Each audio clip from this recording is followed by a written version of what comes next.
Welcome back. You can see I have a few dinosaurs here. They're not mine. I borrowed them from our friend Jess next door. Thank you, Jess. I wanted Professor Oldman to see them because he likes dinosaurs so much and knows so much about them.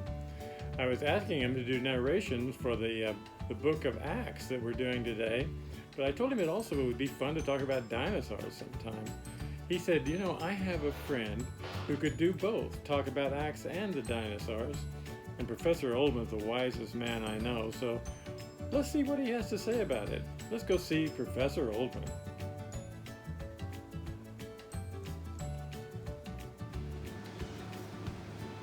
Thank you for that very nice introduction. I really appreciate that. You may be wondering what kind of a professor I am. Well, I would call myself a professor of curiosity. And dinosaurs that we were talking about earlier? I've always had a lot of interest in those. And the reason I know that there's very special things about them, like hair and feathers, things like that, is because I actually met one. One of my best friends is a dinosaur. I met her on one of my expeditions, one of my trips, and her name is Dinah. Dinah likes to tell stories, and so I want you to meet her today because she has a story to tell you. So let's go see Dinah.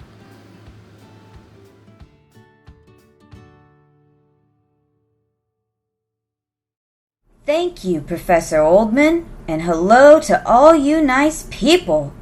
As the professor told you, I'm a real-life dinosaur.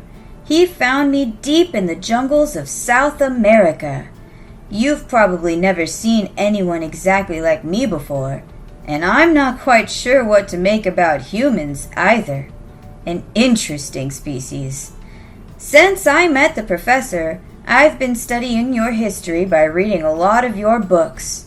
I especially like the one called the Bible, and I asked the professor to let me share one of those stories I read with you. It's about Paul and Peter, and their friends. I'll bet you remember Paul. He and his friends traveled all around his part of the world teaching people about God's love for everybody. He met people like Lydia, who liked the Bible study so much that she started her own church to spread the good news.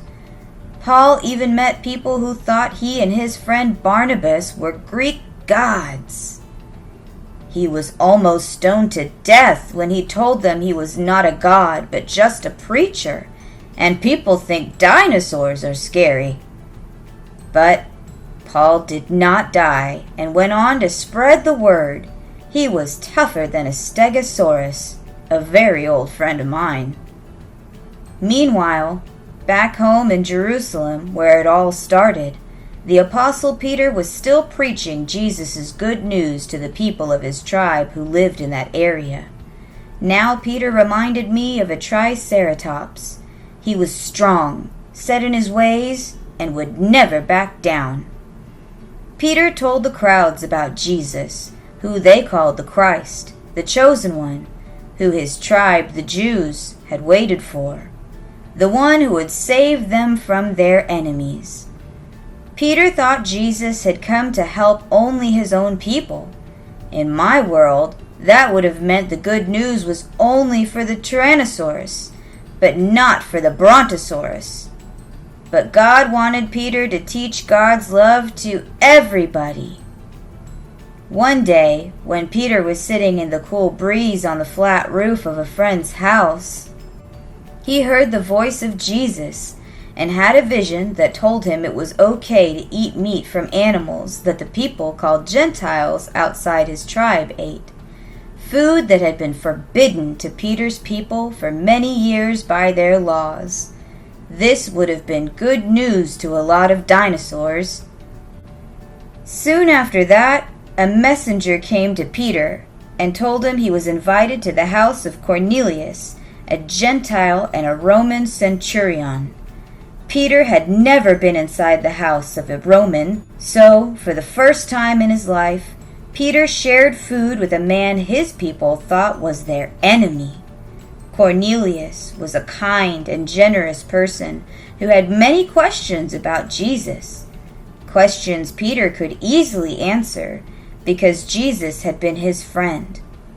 And even as they talked, Peter was taught by God that all the people he would ever meet were included in God's love, people from his tribe and all other tribes too. I sometimes think that if dinosaurs had learned to work together, that there would have been a lot more of us around today, instead of just the ones you people call birds. Of course, birds argue amongst themselves too, and even people like Paul and Barnabas didn't always agree with each other.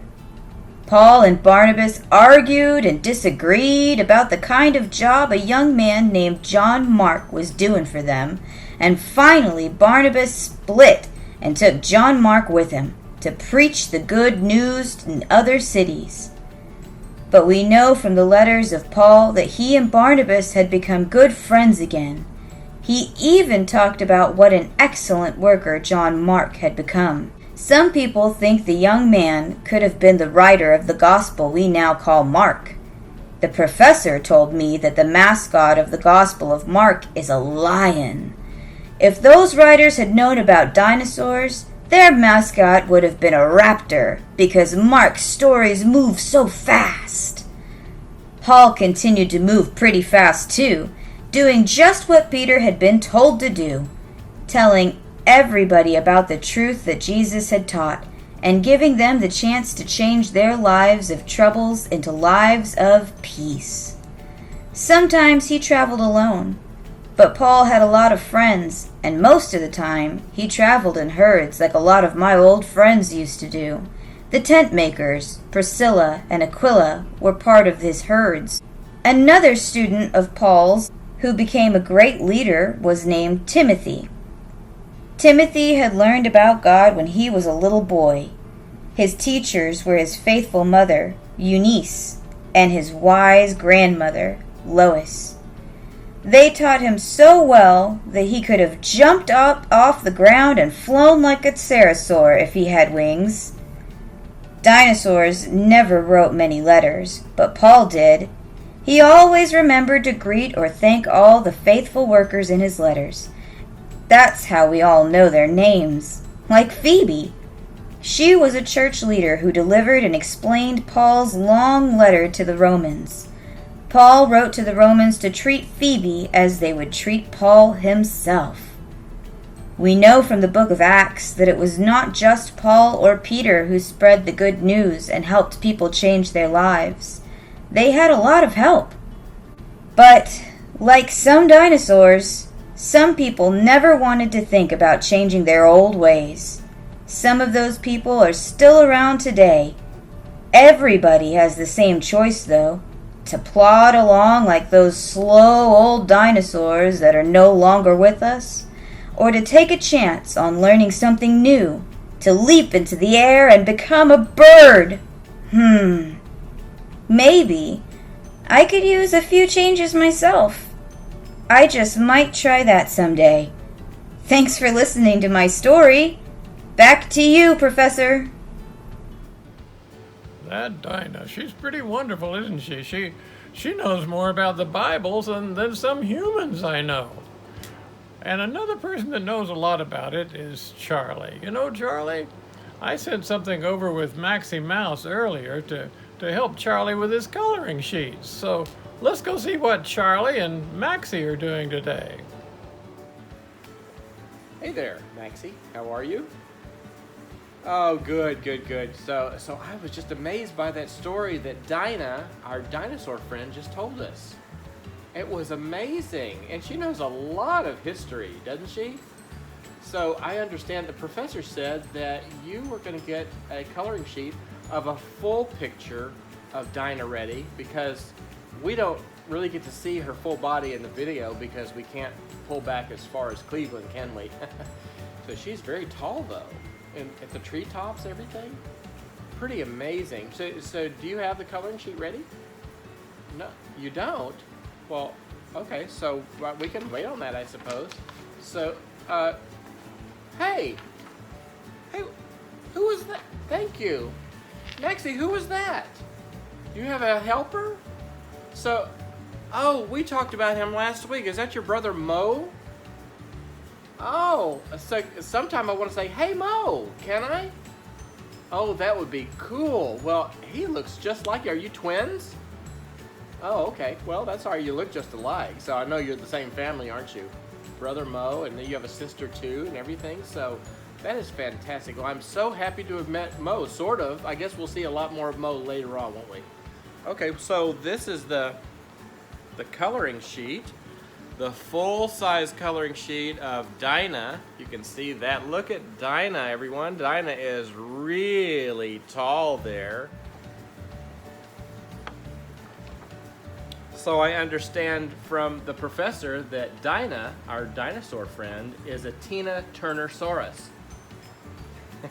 So, okay, Maxie, well, this is a lot of fun. So, will you be back again next week, or are you going to send another family member? Not sure. Okay, well, great to see you this week. Great to see everyone out there, too. And we got a lot of surprises coming up in the coming weeks. So, take care, everyone. Bye-bye.